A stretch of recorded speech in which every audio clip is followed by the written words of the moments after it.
자, 크리스마스. 우리가 기본적으로 좀 한번 생각해 보면 좋을 것 같습니다. 크리스마스의 뜻이 뭘까요? 크라이스트, 맞아요. 바로 크라이스트, 그리스도님, 예수님을 말합니다. 마스라는 말이 뭘까요? 마스, 예배, 맞습니다. 미사라는 말에서 나왔습니다. 라틴어. 그래서 크리스마스 하면은 예수님을 예배해요 라는 뜻입니다. 그래서 메리 크리스마스라는 말은요, 우리 즐겁게 예수님을 예배해요 라는 의미가 됩니다.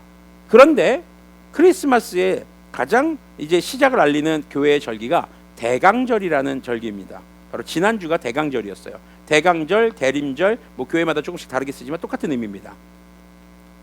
기대할 때, 기다릴 때, 강림, 예수님께서 다시 오실 것을 기다리는 절기다라는 뜻이에요. 자, 예수님이 이스라엘에서 이제 2000년 전에 아기의 모습으로 오셨죠. 그래서 크리스마스라는 절기가 지금까지 우리에게 전해지고 있습니다. 사실 예수님이 12월 25일 딱 맞춰서 태어나신 건 아니에요. 그 정확한 날짜를 계산하기는 어려워요. 정확한 기록이 사실상 그 성경의 기록은 날짜를 기록하고 있지 않기 때문에 이제 교회에서 여러 절기 시기들을 종합하면서 대략 그때쯤으로 잡아서 지금 하는 거죠. 예전에 한 이 학생이 저한테 그런 질문을 하더라고요. 이런 얘기를 하더라고요. 예수님 참 힘드셨겠어요. 왜? 추운 겨울에 태어나셨잖아요. 어떻게 생각해요, 순규야? 그렇죠? 네, 이스라엘은 겨울이 없습니다. 중근동입니다. 제가 이 얘기를 왜 하냐면요, 뭐 절대 놀리려고 하는 게 아니에요. 성탄절이요, 다분히 우리 중심으로 이해될 때가 참 많이 있다라는 거죠. 보통 우리가 글을 읽을 때, 책을 읽을 때, 어떤 자료들을 접할 때 항상 기본적으로 깔고 들어가는 게 뭐냐면은 이게 언제 쓰여졌지? 누가 썼지? 왜 썼지? 이거를 생각하지 못한 채 어떤 텍스트를 접하면은 우리는 오해하기 쉬운 상황에 빠지게 되죠. 자, 여기 이제 크리스마스 트리가 있습니다. 오늘 이제 오전 예배 때 우리 성도님들이 하나씩 준비해온 장식물들을 가지고 준비한 성탄절 트리입니다. 자, 이 성탄절 트리는 책입니다. 텍스트입니다. 무엇인가 말하고 있는 언어입니다. 자, 그럼 이 크리스마스 트리의 장식물에 대해서 우리가 이야기를 나누기 전에 크리스마스 트리는 왜 언제부터 생겼을까? 사실 성경에 크리스마스 트리 나올까요? 안 나와요, 전혀. 근데 왜 교회는 대강절, 대림절이 되면 크리스마스 트리 장식을 시작할까요? 사실 원래는 지난주에 우리가 했어야 되는데 대강절에 대한 의미를 좀 더 우리가 되새기기 위해서 12월 한 달을 대강절 절기로 보내면서 이렇게 예수님의 나심에 대한 것들을 좀 같이 좀 나누고 배우려고 하는 시간을 가져보려고 합니다. 뭐 교회에서 이렇게 다 사서 준비해도 그렇게 돈이 많이 들진 않아요. 다만 성도님들이 하나씩 준비해오는 그 과정을 통해서, 그리고 직접 걸고 장식하는 과정을 통해서 성탄절 트리의 의미를 좀 알아가자라는 것이죠. 자, 사실 이 침엽수는 이스라엘에 없어요. 이 침엽수는 주로 어디에 있을까요? 북유럽입니다. 맞아요. 북유럽에 시작이 됐습니다. 우리나라 기후상 이렇게 뾰족뾰족한 침엽수는 주로 어디에 많이 살아요? 북쪽이에요. 고산지대, 추운 곳. 네. 그래야 바람이 많은 곳에서 뭐 살아남을 수 있는 나무들이죠. 잎사귀들이 가느니까. 화렵수들은 따뜻한 곳, 낮은 지대, 남쪽 지방. 만약에 예수님이 열대 지역에서 나오셨으면 크리스마스 트리를 이렇게 야자수를 했을까? 네, 웃장한 얘기고요. 절대 그럴 일은 없습니다. 자, 이 침엽수가 크리스마스 트리가 된 여러 가지 했다 카드라라는 썰들이 있어요.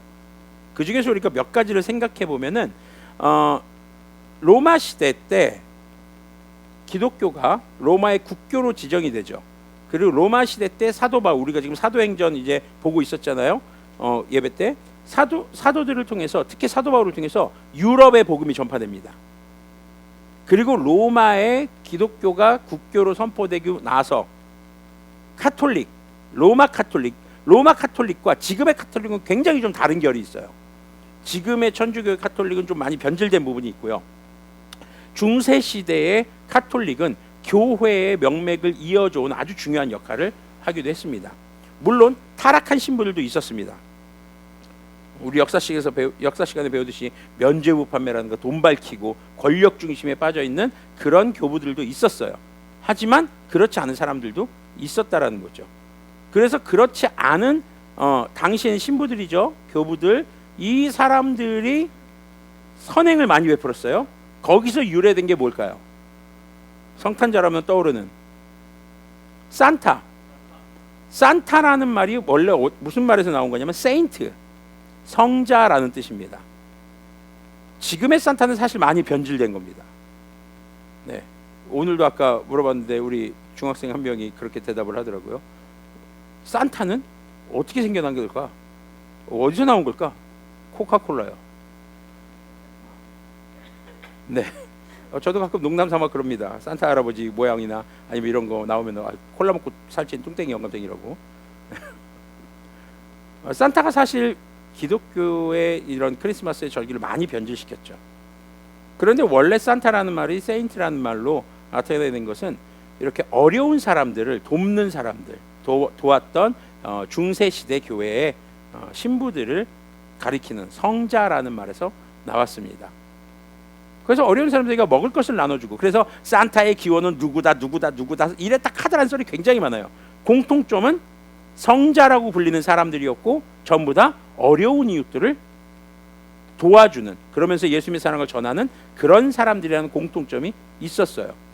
또 이제 뭐 양말 떠오르시죠?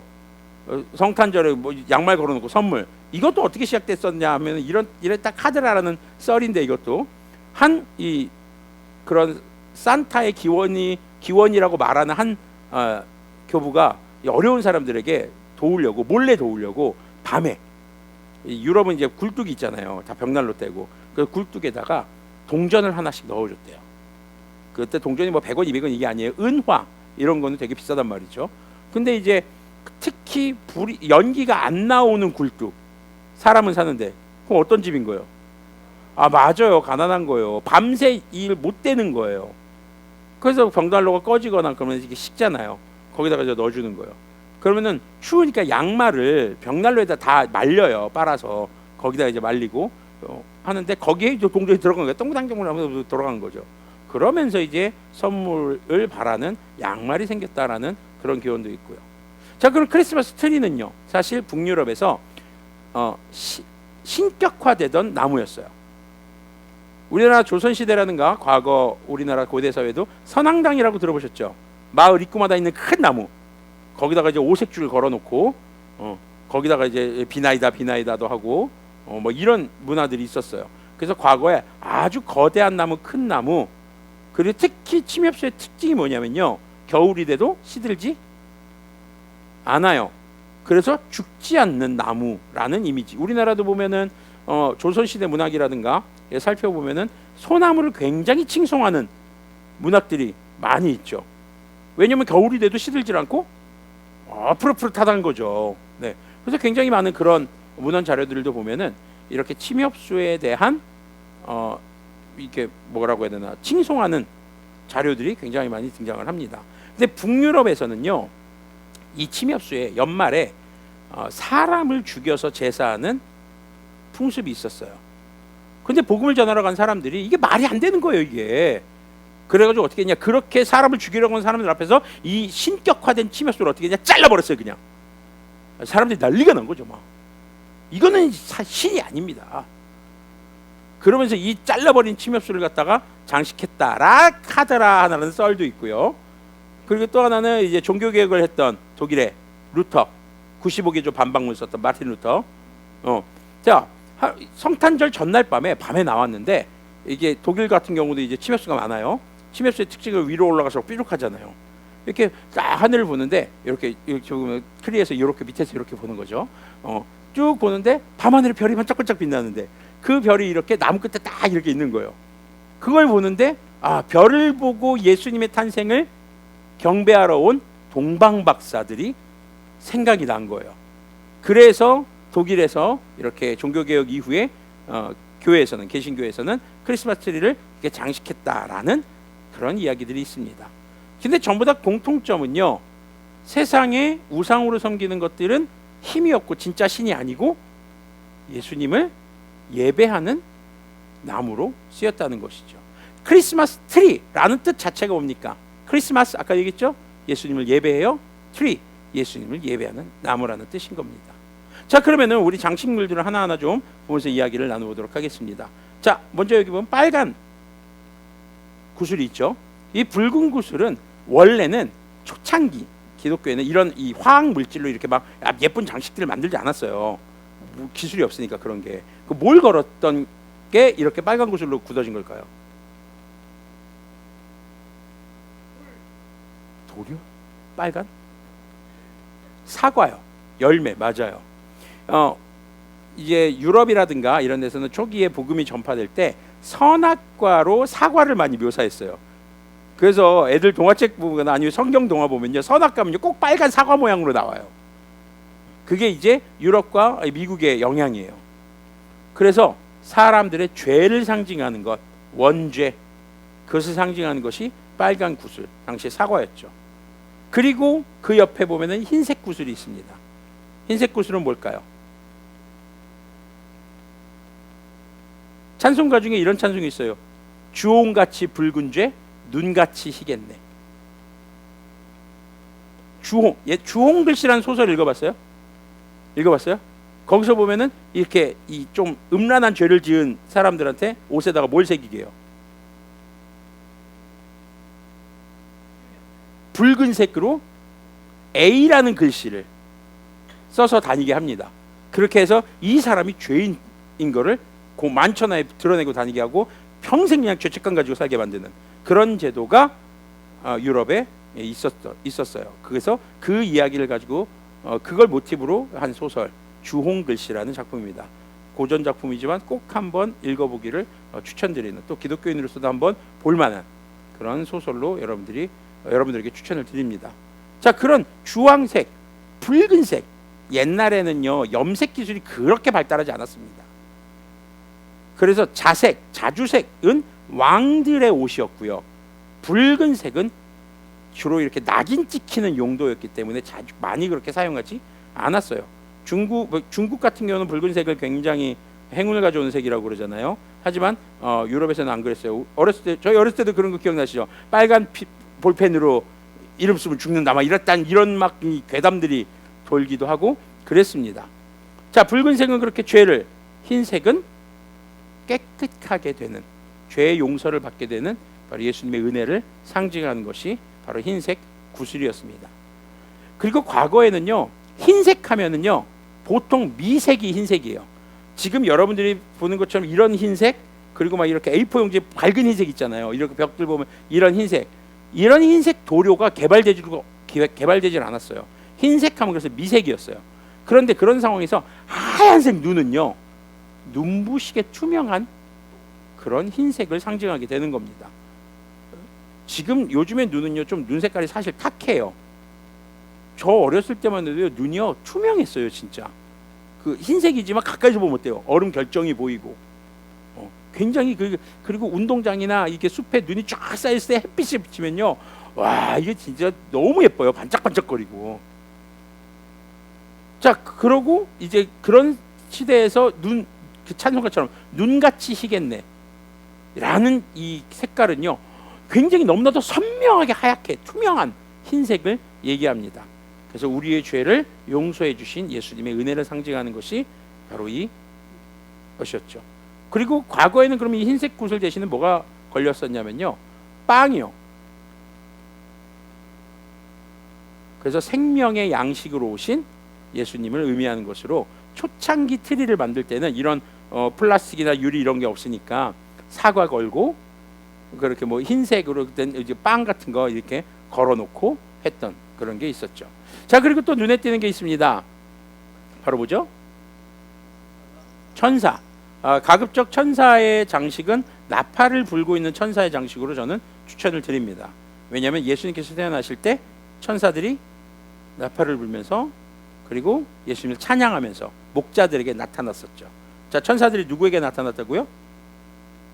들에서 양을 치던 목자들에게 나타났습니다. 그 기쁜 소식을 들은 목자들, 그래서 이 지팡이 장식이 걸리게 되는 거죠. 목자들이 사용했던 지팡이 그리고 멀리 동방에서 왔던 동방 박사들, 먼 길 나그네들이 다닐 때 쓰는 도구가 바로 지팡이였어요. 저도 이제 산티아고 순례길을 다녀왔는데 여기서 정말 필수품은요, 등산 스틱이에요. 와, 이거 없으면 못 걸어 다녀요. 15km짜리 배낭 메고 이거 걷는데 하루에 35km 정도 걷는단 말이죠. 그거를 이제 40일 동안 하는 거예요. 군대 행군은 그냥 하룻밤이잖아요. 와, 이거 너무 힘들어요. 등산 스틱이 없으면 정말 걷기 힘들어요. 특히 옛날 사람들도 이렇게 먼 길을 갈 때는 지팡이가 필수였어요. 목자들을 상징하고 또 먼 여정을 예배하기 위해서 달려왔던 동방 박사들을 상징하는 지팡이, 그리고 또 하나는 우리의 목자 되시는 예수님을 상징하는 상징물로 여러분들이 보실 수 있겠습니다. 자, 그리고 이게 설명하다가 보니까 또 뭐가 보이나요? 원형 장식이 보이죠. 이걸 홀리라고 합니다. 자, 이 원형 장식은 두 가지 색깔로 이루어져 있습니다. 녹색과 붉은색. 붉은색은 여기 또 있는데 여기는 붉은색 되게 작은 열매가 있어요. 홀리가 여기 또 하나 더 없네. 네, 조그만 게 하나 더 있었는데 맞다, 지영이가 가져갔지. 네. 자, 그리고 원형으로 되어 있죠. 이게 바로 뭐냐면 예수님께서 십자가를 못 박히시기 전에 고문당하시면서 쓰셨던 가시관, 원형으로 가시나무를 만들어서 머리에 쓰였던, 그게 가시가 푹 찌르니까 뭐가 나왔겠어요? 그렇죠, 바로 이 붉은 열매는 우리의 죄를 용서하기 위해 우리의 죄를 대신 지고 돌아가신 예수님의 피를 상징하는 원형 홀리 장식이 되겠습니다. 자, 그리고 모든 것을 설명했을 때 가장 맨 위에 빛나는 게 뭐예요? 별. 별 하면 성탄절에 떠오르는 거. 오늘도 찬양했어. 저기 저 별이 우리를 인도하다가. 누구의 노래였어요? 동방 박사들의 노래죠. 동방 박사들은 그럼 누구였을까요? 우리가 동방 박사란 말 많이 들어봤잖아요. 동방 박사 누굴까요? 누구길래 세상에 별만 보고 예수님이 태어나신 걸 알고 왔을까요? 오늘 여러분들 주보를 보시면은 주보에 이 성경 구절에 이건 지난주 거고. 자, 마태복음에 나와 있죠. 이거 사실 지난주 설교 말씀이긴 했거든요. 자, 동방 박사들이 아기에게 경배하러 오다라고 했어요. 동방으로부터 박사들이에요. 그러니까 동쪽에서 온 박사들이란 뜻입니다. 근데 박사 해놓고 괄호로 뭐라고 돼 있어요? 점성가들로 돼 있죠. 점성가라는 말은 별을 보고 점을 치는 사람들이라는 뜻인데요. 엄밀하게 말하면 별을 연구하는 사람들이었습니다. 그 동쪽에서 별을 연구하던 사람들이 어떻게 예수님을 알았냐 이거죠. 자, 이스라엘에서 동쪽이면 어딜까요? 동쪽에 있는 나라 중에서 이 점성학, 그러니까 별을 연구하는 천문학이 발달한 나라가 있었습니다. 과거에 바벨론.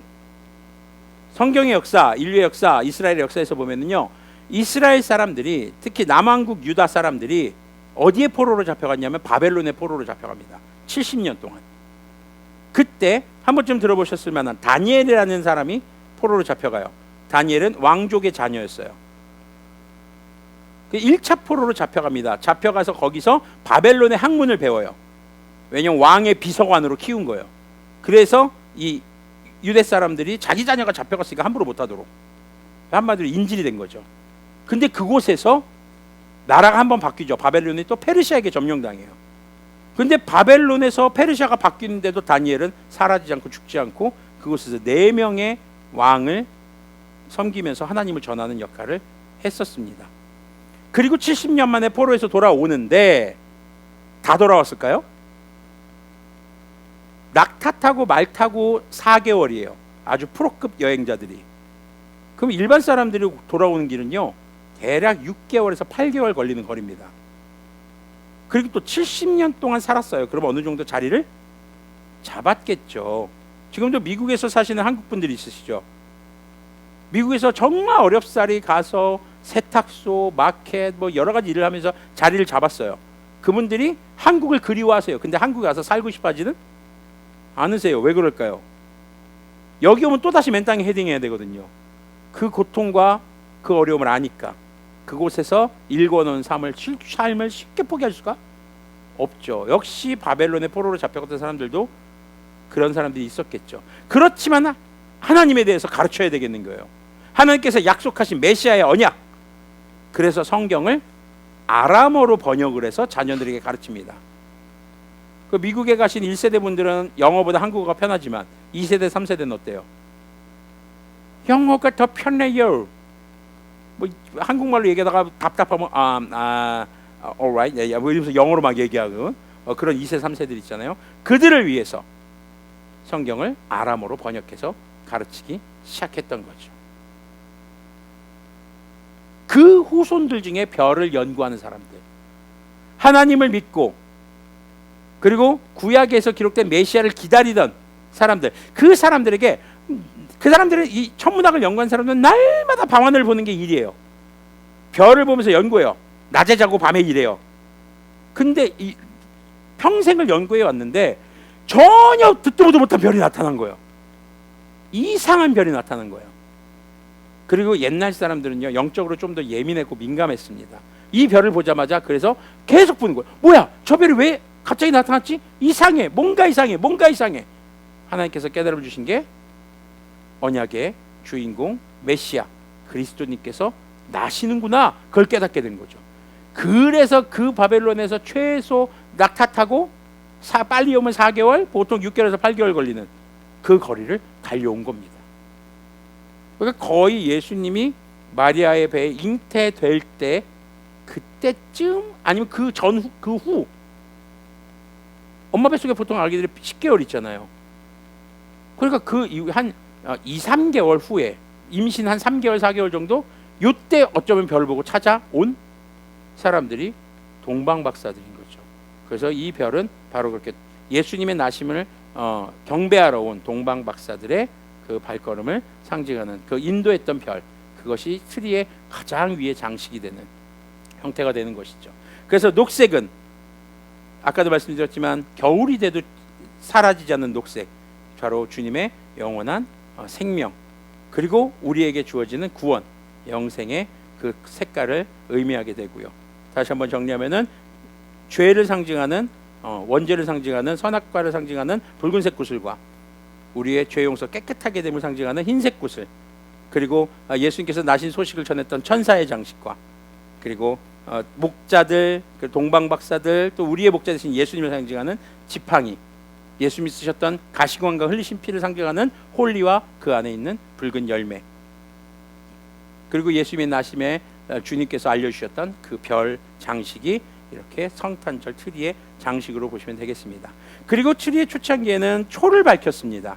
근데 지금은 이렇게 조명을 밝혀서 세상에 빛으로 오신, 오늘 말씀의 9절처럼 참 빛이 있었다, 그 빛이 세상에 와서 모든 사람을 비추고 있다라고 말씀하고 있는 것이죠. 자, 크리스마스 트리는 바로 이런 의미가 있다라는 것을 기억하셨으면 좋겠습니다. 단순히 그냥 예쁘고 아름답고 알록달록 반짝반짝 블링블링 장식으로만 우리가 생각하지 않았으면 좋겠습니다.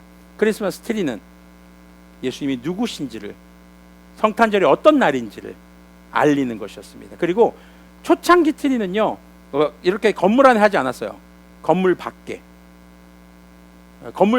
이 침엽수가 이렇게, 이건 작은 거잖아요. 어마어마하게 큰 거에, 큰 트리에다가 장식을 하는 겁니다. 위에를 별 올리면요, 사다리 타고 올라갔어요, 사람들이.